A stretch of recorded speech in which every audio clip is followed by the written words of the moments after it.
മുളകിടിച്ച കപ്പ, അതാണ് ഇന്നത്തെ റെസിപ്പി. ഉറപ്പാണ് നിങ്ങൾ കഴിച്ചിട്ടുണ്ടാവില്ല. നമസ്തേ, ഞാൻ ധന്യ, ഇത് വെജ് കേരള. കപ്പ പുഴുങ്ങ എന്ന് പറയുമ്പോൾ അതിൻ്റെ ഏറ്റവും ഡിഫിക്കൽട്ടായിട്ടുള്ള പാർട്ടും ഏറ്റവും ഇമ്പോർട്ടൻ്റ് ആയിട്ടുള്ള ക്രൂഷ്യൽ ആയിട്ടുള്ള പാർട്ടുമാണ് കപ്പ ക്ലീൻ ആക്കുക എന്നുള്ളത്.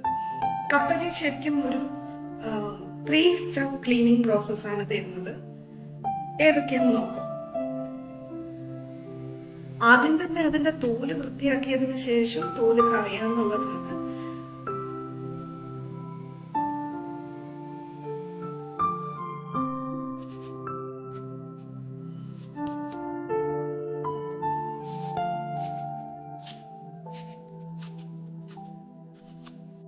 ഇതാ കണ്ടോ, തോല് കളഞ്ഞത് കൊണ്ട് നമുക്ക് അതിന്റെ പീസസ് വലിയ ചങ്ക്സ് നല്ല ക്ലീൻ ആയിട്ട് തന്നെ കിട്ടും. അതിനുശേഷം ചെറുതായി വെട്ടി നടുവിലുള്ള നാര് കളഞ്ഞ് ചെറുതായി വട്ടത്തിലോ നിങ്ങൾക്ക് കംഫർട്ടബിൾ ആയിട്ടുള്ള രീതിയിൽ കൊത്തി കൊത്തി മുറിച്ചെടുക്കണം, അല്ലെങ്കിൽ അരിഞ്ഞെടുക്കണം.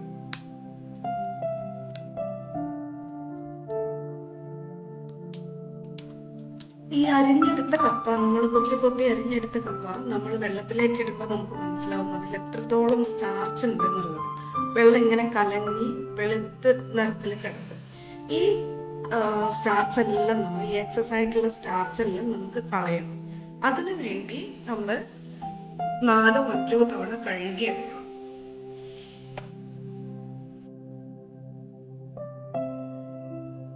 4-5 തവണ കഴുകിയെടുക്കുമ്പോഴേക്കും വെള്ളം നല്ല ക്ലിയർ ആയി കിട്ടും.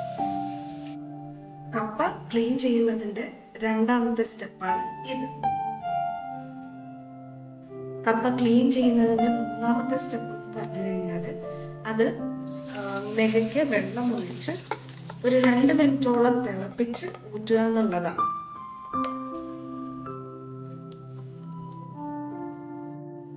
ഇതായിട്ട് വെള്ളം തിളയ്ക്കുന്നുണ്ട്, നമുക്ക് കപ്പ ഊറ്റിയെടുക്കാം.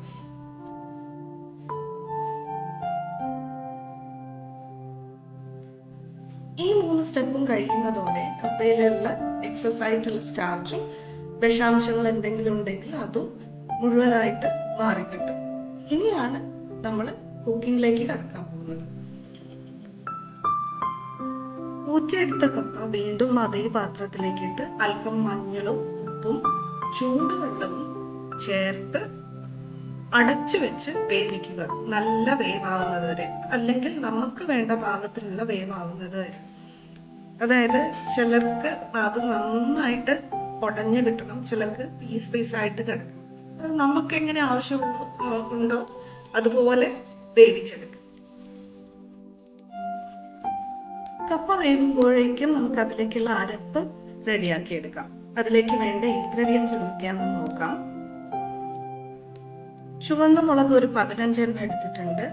നമ്മൾ തേങ്ങ ഒരു 75 മുതൽ 100 ഗ്രാം വരെ എടുക്കാം. ഞാൻ 75 ഗ്രാമേ എടുത്തിട്ടുള്ളൂ. വെളുത്തുള്ളി ഒരു 10 അല്ലികൾ എടുത്തിട്ടുണ്ട്. ചെറിയ ഉള്ളി ഒരു 10 മീഡിയം സൈസിലുള്ള ഒരു 10 എണ്ണം എടുത്തിട്ടുണ്ട്. ഇത്രയും നമുക്ക് ഇതിലേക്കുള്ള അരപ്പിനായിട്ട് വേണം.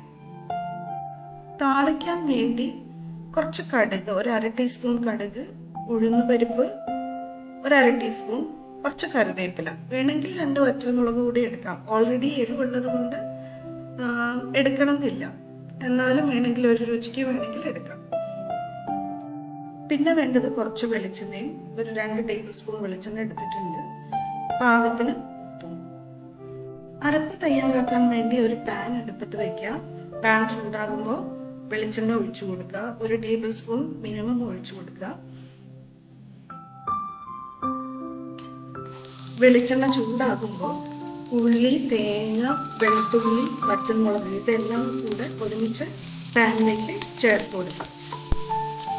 എല്ലാ കഷ്ണങ്ങളും ഒന്ന് മുരിയുന്നത് വരെ, മാത്രമല്ല മുളകൊന്ന് ചൂടായി നല്ല ഒരു വറുത്ത് വരുന്നത് വരെ ഒന്ന് ഇളക്കി കൊടുക്കുക. ഇതപ്പം മുളക് പാകമായിട്ടുണ്ട്. നമ്മൾ മുളക് മാത്രം ഒന്ന് പുറത്തേക്ക് എടുക്കാൻ പോവാണ്, കരിഞ്ഞു പോവരുത് മുളക് കേട്ടോ. ബാക്കി ഇൻഗ്രീഡിയൻസിന് കുറച്ചുകൂടി ഒന്ന് മുരിഞ്ഞ് കിട്ടാനുണ്ട്, അതുകൊണ്ട് അത് മാത്രം കുറച്ചു നേരം കൂടി ഞാൻ ഓയിൽ ഫ്രൈ ചെയ്യാൻ പോവാണ് കേട്ടോ. വെളുത്തുള്ളിയും ചെറിയുള്ളിയും തേങ്ങയൊക്കെ ഇപ്പം നന്നായിട്ട് മൊരിഞ്ഞിട്ടുണ്ട്. ഇനി ഞാൻ ഇതെല്ലാം കൂടെ ചേർത്ത് മുളകും കൂടെ ചേർത്ത് നന്നായിട്ട് തരിതരിപ്പായി ഒതുക്കിയെടുക്കാൻ പോവുകയാണേ. ഇതേപോലെ നല്ലതായിട്ട് തരിതരിപ്പായിട്ട് ഒതുക്കിയെടുത്താൽ മാത്രം മതി, അരിയൊന്നും വേണ്ട. ഇത് നമ്മുടെ കപ്പ വേവിക്കാൻ വെച്ചത് തുറന്നു നോക്കാൻ സമയമായിട്ടുണ്ട്. 4 മിനിറ്റോളമായി ഇപ്പം വേവുന്നു. നന്നായി വെന്തിട്ടുണ്ട്. നല്ല ഉടഞ്ഞ പാകത്തിനാണ് ഈ വീട്ടിലെല്ലാവർക്കും ഇഷ്ടം. നന്നായിട്ട് പേസ്റ്റ് പോലെ, കുറച്ചൊന്നും പീസായിട്ട് കിടന്നാലൊന്നും കുഴപ്പമില്ല. ഇതിലേക്ക് ഇപ്പോൾ ഞാൻ ഈ തേങ്ങയും കൂടെ ഒന്ന് ചേർത്ത് കൊടുക്കാൻ പോവുകയാണ്.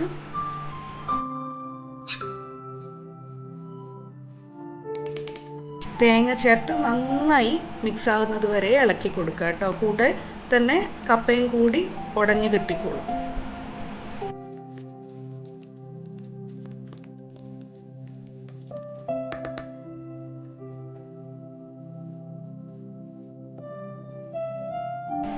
താളിക്കാൻ സമയമായിട്ടുണ്ട്.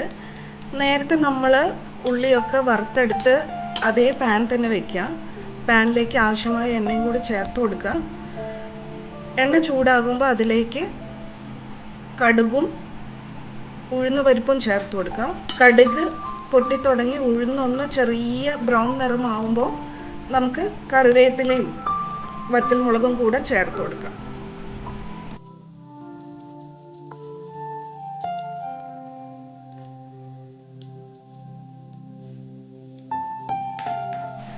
ഇനി ഇത് നേരെ കപ്പയിലേക്ക് ചേർത്ത് കൊടുക്കാം.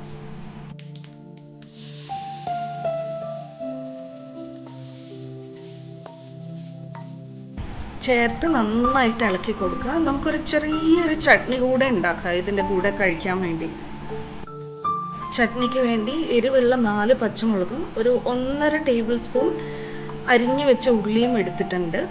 അതിൻ്റെ കൂടെ കുറച്ച് ഉപ്പും കുറച്ച് വിനാഗിരിയും ചേർത്ത് വെള്ളം ചേർക്കാതെ നന്നായി പേസ്റ്റായിട്ട് അരച്ചെടുക്കുക. കുറച്ച് വാട്ടറി ആയിട്ടുള്ള പേസ്റ്റായിട്ട് അരച്ചെടുക്കുക. ഇതുപോലെ ലൂസായിട്ടുള്ള പേസ്റ്റായിട്ട് അരച്ചെടുത്തതിന് ശേഷം 1 ടീസ്പൂൺ വെളിച്ചെണ്ണ, പച്ച വെളിച്ചെണ്ണയും കൂടി ചേർത്ത് ഇളക്കുക. നമ്മുടെ ചട്നിയും റെഡിയാണ് കേട്ടോ. ഇനിയിപ്പോൾ എന്താ, യമ്മി ടൈം. അത്രയേ ഉള്ളൂ. ചട്നിയും കപ്പയും ഒരുമിച്ച് തൊട്ട് കഴിക്കാം. അപ്പോൾ എല്ലാവരും ലൈക്ക്, ഷെയർ, കമൻറ്റ് എല്ലാം തരണേ. സബ്സ്ക്രൈബ് ചെയ്യാത്തവർ സബ്സ്ക്രൈബ് ചെയ്യണേ. Love you all.